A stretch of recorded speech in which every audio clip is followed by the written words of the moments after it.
आइए एक यात्रा पर चलते हैं जहां हम 3 दिव्य पथों शैववाद, वैष्णववाद और शक्तिवाद की गहराई को समझने का प्रयास करेंगे।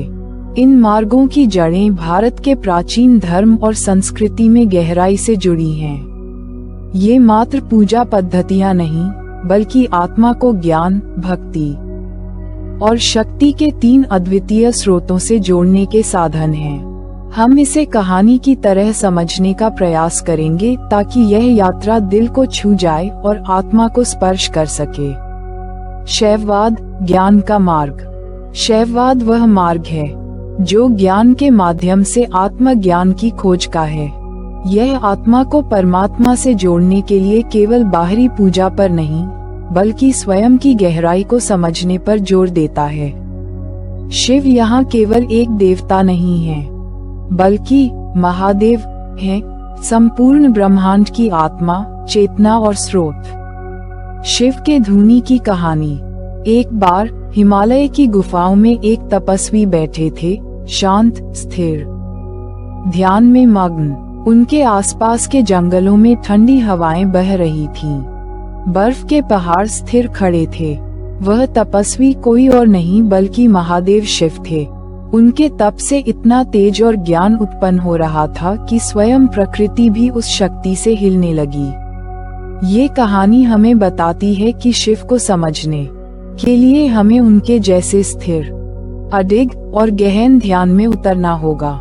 शैववाद के प्रमुख ग्रंथ जैसे शिव सूत्र और विज्ञान भैरव तंत्र हमें ध्यान, आत्म जागृति और ज्ञान की महत्ता सिखाते हैं। शिव अपने शिष्यों को यह नहीं कहते कि उनकी पूजा करो, बल्कि वह कहते हैं, स्वयं को समझो, क्योंकि मैं तुम में ही हूँ। यही शैववाद का वास्तविक संदेश है। ज्ञान की खोज भीतर है और वह अहम ब्रह्मास्मि में ही निहित है। शैव साधना और उसका अर्थ। शैव साधना में अहंकार का विसर्जन होता है, क्योंकि महादेव का ध्यान हमें इस जीवन के असली उद्देश्य का बोध कराता है। वह एक आदर्श गुरु हैं, जो कहते हैं कि ज्ञान ही वास्तविक मुक्ति का साधन है। शिव के गले में सांप, उनके जटा में गंगा और उनका तीसरा नेत्र हमें ये सिखाता है कि ज्ञान और स्थिरता के माध्यम से ही हम इस जीवन के रहस्यों को समझ सकते हैं। वैष्णववाद, भक्ति का मार्ग। अगर शैववाद ज्ञान के माध्यम से आत्म जागृति का मार्ग है, तो वैष्णववाद प्रेम और भक्ति के माध्यम से ईश्वर को पाने का साधन है। वैष्णववाद का मूल मंत्र है प्रेम और समर्पण, जहां भगवान विष्णु और उनके अवतार जैसे श्री राम और श्री कृष्ण को प्रेम और भक्ति से प्रसन्न किया जाता है। मीरा और श्री कृष्ण की प्रेम कहानी। किसी समय राजस्थान के राजमहल में एक राजकुमारी थी, मीरा। मीरा का मन संसार में कहीं नहीं लगता था, क्योंकि वह श्री कृष्ण के प्रेम में डूबी हुई थी। उन्होंने अपना राजमहल, अपना परिवार सब कुछ त्याग दिया और कृष्ण के प्रेम में जीवन जीने का निर्णय लिया। मीरा का प्रेम ऐसा था कि उन्हें किसी बाहरी पूजा की आवश्यकता नहीं थी। वह हर क्षण श्री कृष्ण के नाम में खोई रहती थीं, और उनके प्रेम ने संसार को भक्ति का सबसे सुंदर स्वरूप सिखाया। वैष्णव भक्ति का ये रूप सिखाता है कि ईश्वर को पाने के लिए मन का समर्पण आवश्यक है। ये भावना का मार्ग है, जहाँ प्रेम ही पूजा है और समर्पण ही साधना। भक्ति और आत्मसमर्पण।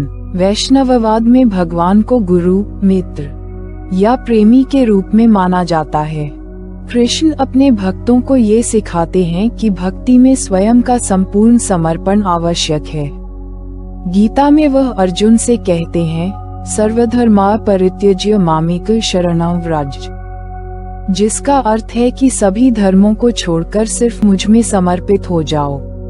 यही वास्तविक भक्ति है, जहाँ भक्त का हृदय ईश्वर की प्रेम मूर्ति बन जाता है।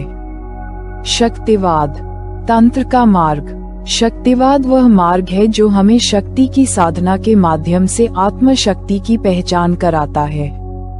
इसमें देवी शक्ति की उपासना होती है, जो सृजन, पालन और संहार की शक्ति हैं। शक्तिवाद का मार्ग बाहरी पूजा के साथ साथ आंतरिक जागरण और साधना पर जोर देता है। यह मार्ग हमें सिखाता है कि हमारे भीतर ही शक्ति का स्रोत है, जिसे हमें जागृत करना है।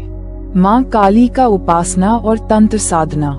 किसी समय बंगाल के एक गांव में एक साधक थे, रामकृष्ण परमहंस। वे माँ काली के अनन्य भक्त थे। उनकी भक्ति इतनी प्रबल थी कि वह माँ को प्रत्यक्ष देख सकते थे, उनसे बात कर सकते थे। एक दिन उन्होंने माँ काली से पूछा, माँ, तुम इतनी क्रूर क्यों दिखती हो? माँ ने मुस्कुराते हुए कहा, पुत्र, यह मेरी शक्ति का स्वरूप है। मैं संहार करती हूँ, लेकिन ये संहार केवल अज्ञान और बुराई का है। इस घटना से हमें ये समझ में आता है कि शक्तिवाद केवल पूजा नहीं है, बल्कि बुराई, अज्ञान और अंधकार का अंत भी है। तंत्र साधना का अर्थ। शक्तिवाद में तंत्र साधना एक मुख्य भूमिका निभाती है। इसमें मंत्र, यंत्र और ध्यान का उपयोग होता है ताकि साधक अपनी ऊर्जा को जागृत कर सके। शक्तिवाद का उद्देश्य आत्मा की शक्ति को पहचानना और उसे माँ की शक्ति से जोड़ना है। तंत्र साधना का यह मार्ग हमें अपनी सीमाओं को लांघने और आंतरिक शक्ति को पहचानने का माध्यम प्रदान करता है। तीनों मार्गों की संगम यात्रा। इन तीनों पथों का मूल एक ही है, आत्मा की परमात्मा से मिलन की यात्रा। चाहे वह ज्ञान के माध्यम से हो, भक्ति के माध्यम से हो या शक्ति के माध्यम से, ये मार्ग हमें ये सिखाते हैं कि प्रत्येक व्यक्ति की अपनी अनूठी यात्रा है और उस यात्रा में ईश्वर के विभिन्न रूप उनकी सहायता करते हैं। शैववाद सिखाता है कि ज्ञान के माध्यम से सभी भयों और बंधनों का अंत होता है। वैष्णववाद सिखाता है कि प्रेम ही सबसे उच्च साधना है और शक्तिवाद हमें अपनी ऊर्जा की शक्ति से परिचित कराता है। निष्कर्ष, इन तीनों मार्गों में से किसी एक का चुनाव करना व्यक्ति की प्रवृत्ति पर निर्भर करता है। हर मार्ग एक अनोखा संसार है जो अंततः उसी दिव्यता की ओर ले जाता है। शैव, वैष्णव और शाक्त तीनों पथ जीवन को पूर्णता की ओर ले जाते हैं और हमें अपनी आत्मा को जानने में सहायता करते हैं। आप इनमें से किसी भी मार्ग का अनुसरण करें, ये यात्रा दिल से करें, क्योंकि यही उस अनंत की ओर ले जाने वाला वास्तविक मार्ग है। धन्यवाद। यदि आप हमारी मेहनत की सराहना करते हैं तो कृपया इस पोस्ट को लाइक और शेयर करें और अपने इस चैनल को सब्सक्राइब करें।